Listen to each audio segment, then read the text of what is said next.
कृपा है, हम सब भगवान की कथा सुन करके अपने जीवन को कृतार्थ कर रहे हैं। सत्संग मिल जाए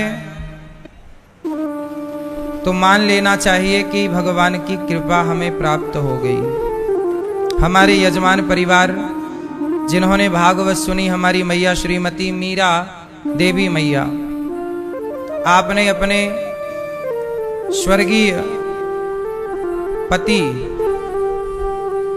श्री जगदीश प्रसाद जी को भागवत सुनवा रही हैं। एक पत्नी अपने पति को भागवत सुनवा रही है और एक पुत्र अपने माता पिता को भागवत सुनवा रहे हैं। ये पुत्र अपने माँ बाप को और पत्नी अपने पति को। उपाध्याय परिवार, हमारे भैया श्री विष्णु उपाध्याय जी, श्री कन्हैया लाल उपाध्याय जी, समस्त उपाध्याय परिवार चमरौली आगरा से आप आए हैं और बड़ा ही पुण्य का कार्य कर रहे हैं। भागवत जब आप लोग सुनते हैं तो आपके पूर्वज नृत्य करते हैं कि हमारे बच्चों ने हमारे लिए ये शुभ कार्य कराया। जब आप भागवत सुनते हैं तो आपके पूर्वज भी खुशी से नाचते हैं। पिता ही हमारे पितृ कहलाते हैं, हमारे दादा परदादा जो चले गए। अब आप कहोगे कि हम तो यहाँ उनके नाम से कुछ कार्य करें तो क्या उनको मिलता है? हाँ, आप कोई भी शुभ काम करते हैं, कोई भी पाप करते हैं या कोई भी पुण्य करते हैं तो केवल पुण्य का फल ही पितरों को नहीं, आपके पाप का फल भी पितरों को मिलता है। तुम्हारे पितर नरक में हैं, पर यदि तुमने कोई शुभ कार्य किया तो तुम्हारे पितरों को स्वर्ग मिल जाएगा, मोक्ष भी मिल सकता है। और तुमने कोई बड़ा पाप कर दिया तो तुम्हारे पाप के कारण तुम्हारे पितर यदि स्वर्ग में भी हैं तो वहां से भगा दिया जाएगा। देखो तुम्हारे बच्चे कितना गलत काम कर रहे हैं, चलो नरक जाओ। इसलिए हम जो करते हैं, हमारे कार्य से हमारे पूर्वज प्रभावित होते हैं, पाप से भी और पुण्य से भी। अब आप कहोगे कि जो मर गया उसे कैसे पता लगेगा, वो तो मर गया। देखो मर के आदमी जाता कहाँ है? जैसे मृत्यु लोक है, ये हम किस लोक में रहते हैं? हमारे लोक का नाम क्या है? क्या नाम है? मृत्यु लोक। हम मृत्यु लोक में रहते हैं। ऐसे स्वर्ग लोक है, ब्रह्मलोक है, गौलोक है, उसी तरह एक लोक है जिसे पितृलोक कहते हैं। जब यहाँ से आदमी मरता है तो सीधे पितृलोक में जाता है। पहले उसका यमराज जी के पास हिसाब किताब होता है कि आपका पाप कितना है, पुण्य कितना है। भाई पुण्य है तो मोक्ष मिल जाएगा, स्वर्ग मिलेगा, पाप है तो नरक मिलेगा।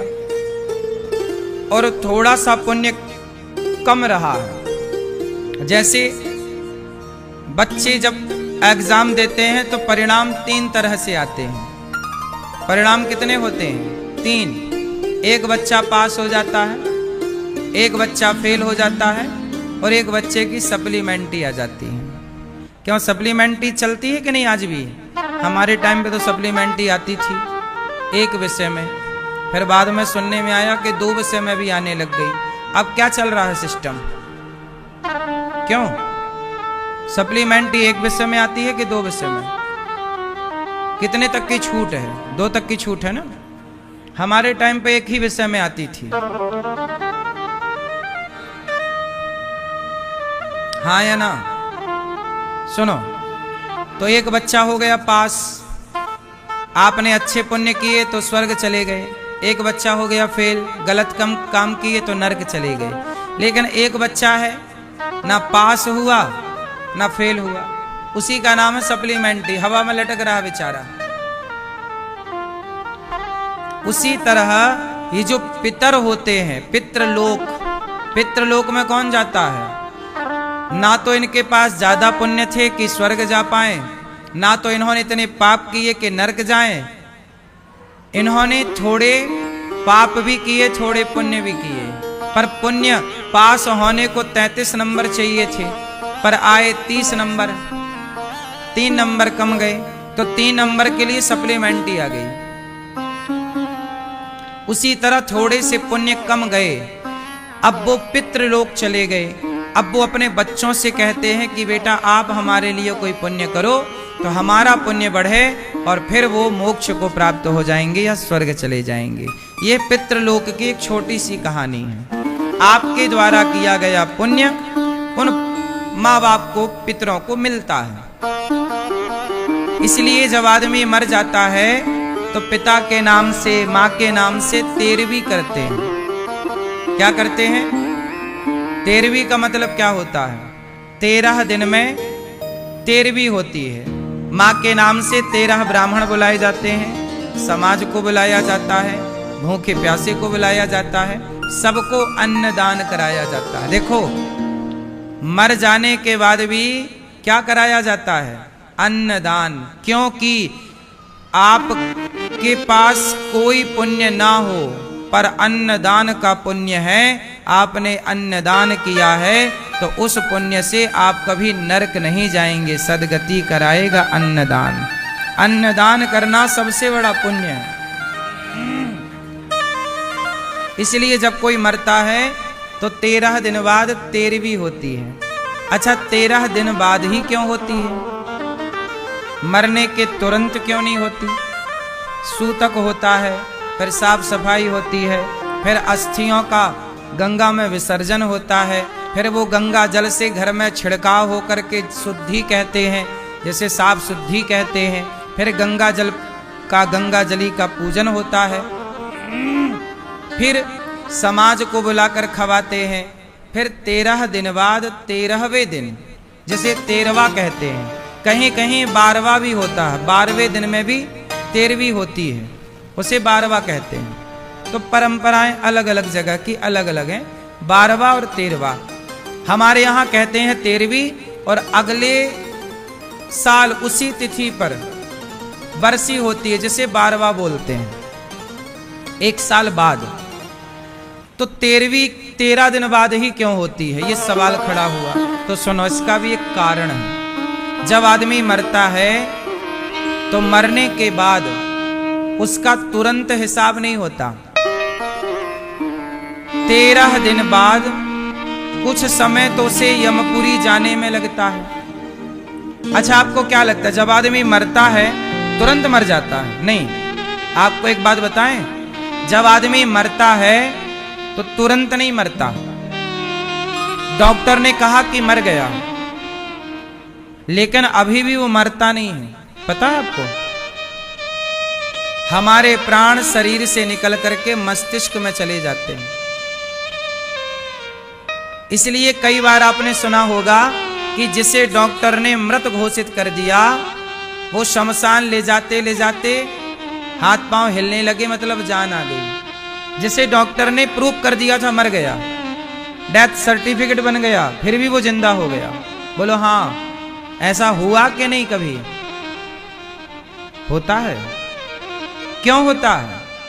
क्योंकि जब आदमी मरता है तो वो मरता नहीं है, उसके प्राण ब्रह्म रंध्र में चले जाते हैं। मरना कब बोलते हैं? जब उसका अंतिम संस्कार हो जाता है। इसलिए हमारे यहाँ कपाल मोचन क्रिया होती है। मरे हुए मतलब चिता पे जब आदमी जलता है तो उसका सिर फोड़ करके घी डालते हैं, हाँ या ना? कपाल मोचन क्रिया कहते हैं उसे, जिसे अंतिम संस्कार कहते हैं। अंतिम संस्कार किसे कहते हैं?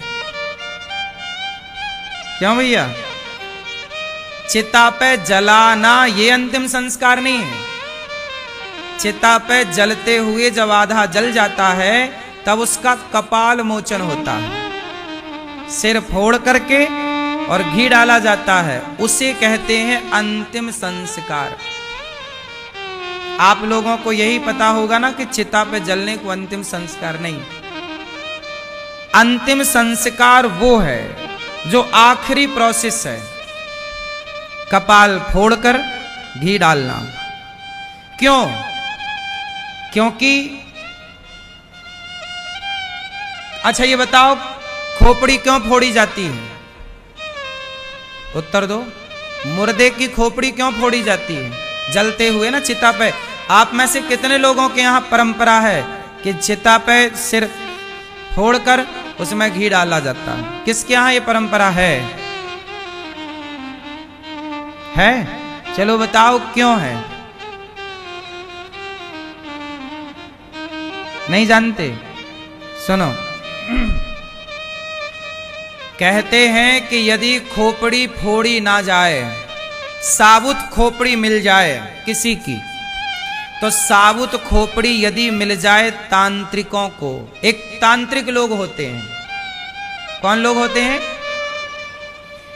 तांत्रिक लोगों को यदि खोपड़ी मिल जाए तो वो उस खोपड़ी से ना तंत्र विद्या साधते हैं। जैसे आपने अपने दादाजी को जला दिया और जला के आ गए, लेकिन वो खोपड़ी थोड़ी जलती है। यदि टाइम से कोई उसे निकाल ले तो खोपड़ी साबुत निकल आती है, ढांचा। फिर तांत्रिक लोग उसे ले जाते हैं और अपनी तंत्र विद्याओं को सिद्ध करने में खोपड़ी का प्रयोग करते हैं, क्योंकि तंत्र शास्त्र में खोपड़ी का प्रयोग है। और खोपड़ी यदि ब्राह्मण की मिल जाए तो तंत्र विद्या जल्दी सिद्ध होती है। इसलिए ब्राह्मणों को विशेष रूप से कपाल मोचन का प्रोसेस करना ही चाहिए। मुर्दा भी सुरक्षित नहीं है, समझो आप। यदि उसका भी कोई मिसयूज करना चाहे तो मुर्दे का भी बहुत मिसयूज हो सकता है। बात समझ में आई? इसलिए हमारे पूर्वजों ने कहा कि खोपड़ी फोड़ दो। जब फोड़ दोगे तो खंडित हो जाएगी, फिर वह तांत्रिकों के काम की नहीं होगी। तंत्र विद्या होती है। तांत्रिक लोग क्या करते हैं? खोपड़ी में, हड्डियों में ऐसे ऐसे नहीं घुमाते। आपने टीवी पर देखा होगा, वो तो डेमो है, लेकिन यथार्थ में खोपड़ी का प्रयोग होता है। वो तंत्र विद्या है, तांत्रिक लोग करते हैं। किसी को मारना हो तंत्र से तो मार दिया जाता है, उस खोपड़ी का प्रयोग मारण मंत्र में किया जाता है, जिसे आप लोगों की भाषा में जादू टोना कहते हैं। आप लोगों की भाषा में क्या कहते हैं? जादू टोना। वैसे अब इस जादू टोना को जानने वाले लोग हैं नहीं, लेकिन यदि कोई जानने वाला है तो वो जानने वाला उस खोपड़ी का मिसयूज कर सकता है। इसलिए हमारे यहाँ चिता पर खोपड़ी खंडित की जाती है, तोड़ करके घी डाल दिया जाता ताकि वो जल जाए। और तभी पूर्ण मृत्यु मानी जाती है जब अंतिम संस्कार हो। इसलिए हमारे यहाँ जब कोई मरता है, जैसे किसी की मृत्यु हुई 10वीं तिथि को, उदाहरण जैसे कोई मरा 10वीं तिथि को, लेकिन उसका अंतिम संस्कार हुआ एकादशी को। मरा 10वीं को और अंतिम संस्कार हुआ एकादशी को, तो बताओ उसकी मृत्यु कब मानी जाएगी? 10वीं को कि एकादशी को? हाँ, इसलिए जिस दिन अंतिम संस्कार होता है उसी दिन से उसके पिंडदान की तिथि निश्चित होती है, श्राद्ध की तिथि निश्चित होती है। उसी दिन से 13वें दिन 13वीं की तिथि निश्चित हो। मृत्यु के दिन से 13 दिन नहीं गिना जाता, अंतिम संस्कार से 13 दिन गिना जाता है। इसका मतलब है कि मरा हुआ व्यक्ति अभी मरा नहीं, जब तक उसका अंतिम संस्कार ना हो तब तक पूर्ण मृत्यु नहीं मानी जाती। तो ये हो गया मृत्यु का विधान। अब आगे चलते हैं। 13 दिन बाद ही क्यों होता है प्रोसेस 13वीं का? इसका कारण है कि जब आदमी का अंतिम संस्कार होता है तो अंतिम संस्कार के बाद जैसे आदमी की 13वीं अग्नि हो गई, चिता पे जल गया, तो कहते हैं चिता पे जलने के बाद 13 दिन तक वह प्राणी वही होता है आसपास। यमदूत उसे शरीर से तो निकाल कर ले जाते हैं, पर वह वहीं भटकता रहता है। क्यों? क्योंकि यमराज, यमदूत उसे ये दिखाना चाहते हैं कि देख जिस परिवार के लिए तू रोता रहा, परेशान होता रहा, अब वो परिवार देख, तेरे बिना तू कहता था कि मेरे बिना क्या होगा, देख तेरे बिना सब हो रहा है कि नहीं। जिस अभिमान में तू जीता था, आपको क्या लगता है मेरे बिना क्या होगा, मेरे बिना क्या होगा? अरे भाई साहब तुम आराम से मरो, सब बिंदास होगा। क्या रुका है? किसका रुका है? किसी का रुका हो तो बताओ। हम इस झूठे झूठे घमंड में रहते हैं कि हमारे बाद क्या होगा, सब बढ़िया होता है। तो वो आदमी 13 दिन तक वहीं रहता है, सब देखता है। इसीलिए आपने देखा होगा हमारे यहां जब आदमी मर जाता है तो उसके नाम का घट बांधते हैं। क्या बांधते हैं? अब देखो आज के जमाने में ना ये परंपराएं नष्ट हो गई। अब क्या है, आदमी को जल्दी होती है। आजकल तो आदमी 3-4 दिन में 13वीं कर लेता है। आज शहरों में तो 13वीं भी 4-5 दिन में हो जाती है, और 13वीं और बरसी एक साथ कर लेते हैं। मतलब आजकल बच्चों को बिल्कुल टाइम नहीं है, 3-4 दिन में ही सब खत्म। हाँ या ना? तो आज अलग, आजकल लोग मनमाना चल रहे हैं। अब शास्त्रों से कोई लेना देना किसी को नहीं, जो अच्छा लग रहा है लोग वो करते हैं, मनमाना आचरण। जब आदमी मरता है तो उसके नाम का घट बांधा जाता है। घट मीन्स घड़ा। हमारे यहाँ पीपल पे बांधते हैं, पीपल पे घड़ा बांधते हैं। कहा जाता है कि वह जीव प्राणी यहाँ होता है और वह घड़े का पानी पीता है। उस उतने दिन 13 दिन मतलब कुछ दिन, 13वीं दिन तो 13वीं होती है, तो फिर वो 13वें दिन जो जूठन बचता है ब्राह्मणों का, इसलिए 13वीं जब खाओ। अच्छा एक चीज आपने ध्यान दी होगी, 13वीं सबको पचती नहीं है, पता आपको? पूड़ी तो पूड़ी होती है, पर 13वीं की पूड़ी गजब की होती है। मुझे सूट नहीं करती कभी, इसलिए मैं कभी 13वीं इत्यादि नहीं करता, खाता मतलब 13वीं। क्योंकि ब्राह्मण जब 13 ब्राह्मण बैठते हैं भोजन करने, तो वह अपनी थाली से एक एक पूड़ी निकालते हैं उस प्राणी के नाम की, जिस प्राणी की वो 13वीं खाने आते हैं, और निकाल करके उस प्राणी के नाम की फिर वो पूड़ियां, वो प्रसाद गाय को खवाया जाता है या पक्षियों को डाला जाता है। तो कहते हैं 13 दिन तक वो वहीं रहता है। 13वें दिन को जो ब्राह्मण खाए वो सारा पुण्य लेकर के जाता है। वो पुण्य के साथ यमराज उसका हिसाब किताब करते हैं। उस हिसाब किताब के बाद उसका पुण्य हुआ तो मोक्ष मिला या स्वर्ग मिला, गलत काम थे उसके ज्यादा तो नरक मिला। अब फिर वो अपने बच्चों से उम्मीद करता है कि आप मेरे नाम से करो, इसलिए उनकी तिथि पर आप लोग गया श्राद्ध करते हैं, पिंडदान करते हैं, तर्पण का। हर बेटे को अपने माँ बाप के नाम का श्राद्ध करना चाहिए, पिंडदान करना चाहिए, तर्पण करना चाहिए। आजकल के बच्चे कुछ मानते ही नहीं, बोले हम तो साइंस के स्टूडेंट हैं, हम ये सब क्यों माने। धर्मराज युधिष्ठिर, अभी मैं यहां बैठा बैठा महाभारत का एक प्रसंग पढ़ रहा था, तो महाभारत के प्रसंग में जब कर्ण मारे गए तो पांडव ना श्राद्ध करने गए गया जी। तब माता कुंती ने कहा कि बेटा तुम अपने कर्ण के नाम का भी एक पिंड दान कर दो और तर्पण कर लो। तो युधिष्ठिर ने कहा कि कर्ण हमारा क्या लगता है, हम कर्ण का श्राद्ध क्यों करें, पिंडदान क्यों करें। तब कुंती माता ने गया में कहा कि धर्मराज कर्ण तुम्हारा बड़ा भाई था। आज पहली बार पता चला धर्मराज युधिष्ठिर को। धर्मराज रो पड़े कि मां तुमने पहले नहीं बताया कि ये मेरा बड़ा भाई था, वरना मारते क्यों, आपने बड़ा अपराध कर दिया। जाओ हम श्राप देते हैं नारियों को कि आपके मुख में आज के बाद पेट में कोई ऐसी कोई गुप्त बात ठहरेगी नहीं, इसलिए स्त्रियां जल्दी कोई बात पचा नहीं पाती, ये श्राप है। इसलिए स्त्रियों के अंदर भेद नहीं टिकता, वो बता ही देती है ना।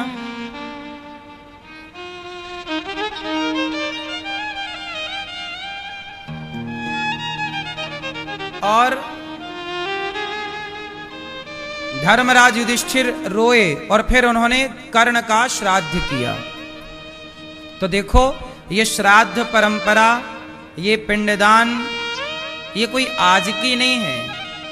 भगवान कृष्ण ने भी किया अपने पूर्वजों का, धर्मराज युधिष्ठिर ने भी किया, स्वयं राम ने भी किया, भगवान राम।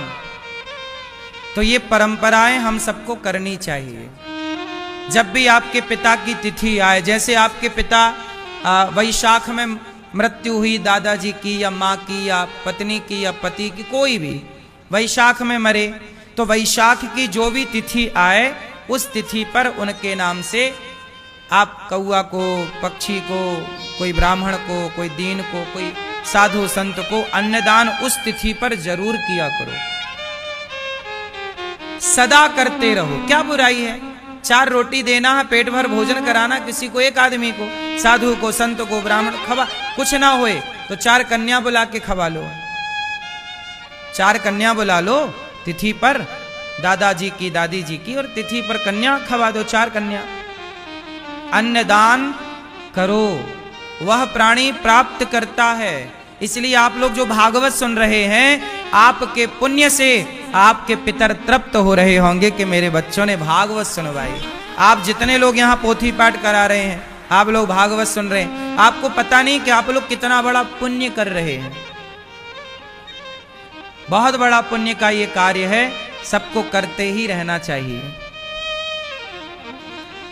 आगामी भागवत जी के पोथी पाठ 6 जून से होंगे। आप 6 जून से फिर चाहें तो अपने पितरों को भागवत सुनवा सकते हैं, पूर्वजों के निमित्त कार्य कर सकते हैं। जीते जी हमें कार्य करना चाहिए, जीते जी माँ बाप की सेवा करना चाहिए। अच्छा, एक सवाल खड़ा हुआ, जैसे एक बाप के 4 बेटे हैं या 3 बेटे हैं या 2 बेटे हैं। अब ये बताओ कि 4 बेटे, 3 बेटे या 2 बेटे, तो बाप का श्राद्ध कौन करेगा? बड़ा बेटा करे कि छोटा करे कि मझला करे कि संझला करे कि गंजला करे, क्या करे? कौन करे? जोर से हैं? कौन करेगा? बड़ा। क्यों? तो बाप की संपत्ति सारी बड़ा बेटा ही खाता है क्या? संपत्ति सब में बंटती है। सुनो, बड़ा बेटा भी करे, पर कब? इसका भी नियम है, वो नियम आप सुन लो, काम आएगा आपको बाद में। यदि आप 4 भाई हैं, 3 भाई या 2 भाई, यदि आप एक साथ रहते हैं, यदि आपका चूल्हा एक है, एक चूल्हे पर 4 भाइयों की रोटी बनती, या एक चूल्हे पर 3 भाइयों की रोटी बनती, या एक चूल्हे पर 2 भाइयों का भोजन बनता है, तब तो फिर बड़ा ही कर ले, चलेगा। परंतु आप सबके चूल्हे बट गए, बड़ा भाई का अलग कारोबार, अलग चूल्हा है, छोटे भाई का अलग चूल्हा है, तो फिर सारे बच्चे अपने पिता की तिथि पर अपने अपने हिसाब से सारे बच्चे पिता का श्राद्ध करो, पिंडदान करो, तर्पण करो, सब करो। क्योंकि बाप तो मेरा भी है ना, बाप तो आपका भी है ना। तुम एक बाप के 4 बेटे हैं, तो जब संपत्ति बाप की 4 पे बटी, तो तुम बाप के नाम की 4 कन्या नहीं खवा सकते? बाप के नाम के 2 ब्राह्मण नहीं खवा सकते? क्यों भैया? चूल्हा एक है, तब बड़ा बेटा करे। चूल्हा बट गए तो फिर व्यवस्थाएं भी बट गई। फिर छोटा बेटा भी करेगा तर्पण, बड़ा बेटा भी करेगा तर्पण, छोटा भी श्राद्ध करे, बड़ा छोटा भी गया जी जाए, बड़ा, चारों मिलके जाओ, भले चारों मिलके जाओ, चारों करके आओ। फिर बड़ा बेटा भागवत करवाए या छोटा बेटा करवाए, सारे लोग सम्मिलित हो जाओ। या फिर ऐसा करो कि चारों लोग अपना शेयर करो उसमें। जैसे आप एक जगह करना चाहिए, जैसे आपको बाप की तिथि आई और आपने सोचा कि चलो 4 कन्याओं को भोजन कराते हैं, तो 4 कन्याओं को तुम बेटा सारा पैसा इकट्ठा कर लो, 100 रुपये मिला लो, 4 बेटा हो 400 रुपये हो जाएगा, वो 400 रुपया का भोजन करा दो कन्याओं को, तब वो ठीक, चारों का हिस्सा होना चाहिए उसमें। फिर तुम एक जगह करो, लेकिन वे चारों मिल के करो, चारों का हिस्सा होना चाहिए। फिर बाप यही तो कहेगा, भाई बड़े बेटे का हिस्सा तो आया, छोटे का आया, मझले का क्यों नहीं आया? भले 10 रुपए उसमें मिलाओ, अपने हिस्सा तो हिस्सा है ना साहब, क्यों भैया? इसलिए आजकल लोग बड़ा बचते हैं, अरे बड़ा बेटा करेगा, हम तो छोटे हैं, छोटे कह के बच गए। छोटे कह के बचो मत, भागो मत अपनी जिम्मेदारियों से। अपने बाप के नाम का भागवत जी की पोथी कराओ, पिता के नाम का गौदान करो, पिता के नाम से अच्छे कार्य करो। हर जो बच्चे अपने माँ बाप के लिए समर्पित हैं, पितरों के लिए समर्पित हैं, आपने देखा होगा हमारे देश में जो बनिया हैं, बनिए लोग अपनी दुकान में, अपने घर में अपने माँ बाप की तस्वीर रखते हैं और उनकी आरती उतारते हैं, पूजा करते हैं, और माँ बाप की तिथि पर करते हैं बनिए लोग। इसलिए वो संपन्न है। संपन्नता का मूल मंत्र ये भी है कि जो अपने पितरों के लिए जितना शुभ कार्य करेगा, उसके पितर उसे उतना आशीर्वाद देके धन धान्य से परिपूर्ण करते रहेंगे। बाकी समाज क्या है, अपने कर्तव्यों से भटक गई। बाकी समाज क्या है, अपने कर्तव्यों से भटक गई। आज के बच्चे साइंस की 4 बुक पढ़ लेते हैं, बोलते अब हम क्या करें, बाप के नाम का कुछ नहीं करना। उन्हें तो श्राद्ध करना पाखंड लगता है। क्लबों में जाके पराई औरत के कंधे पे हाथ रख के नाचना, शराब पीना उन्हें अच्छा लगता है, पर बाप के नाम का गंगा जी में श्राद्ध करना, तर्पण करना गया जी में पाखंड लगता है। क्या करें? इसलिए कर्तव्यों से पिंड ना छुड़ाओ, कर्तव्य पूरे करो। सुख चाहते हो तो। आज का समाज क्यों भटक गया, क्यों दुखी है आज, सब कुछ होने पर भी? क्योंकि अपने कर्तव्यों का कोई पालन करने को तैयार नहीं है। जिसका जो कर्तव्य है, जो कार्य है, वो कर ही नहीं रहा है ना, तो फिर दुख तो मिलेगा। श्राप बद्दुआएं तो पूर्वजों की भी मिलती होंगी, उसी को बोलते हैं पितृदोष। जब आप अपने माँ बाप के पूर्वजों के लिए कुछ नहीं करते तो वो आपको श्राप देने लग जाते हैं, जिसे कहते हैं पितृदोष। चलता चलता काम रुक जाना, बिगड़ जाना, संतान ना होना, वंश रुक जाना, ये सब पितृदोष के लक्षण हैं। इसलिए अपने पितरों को संतुष्ट रखिए। और पितरों को संतुष्ट कैसे रखा जाए? सेवा से।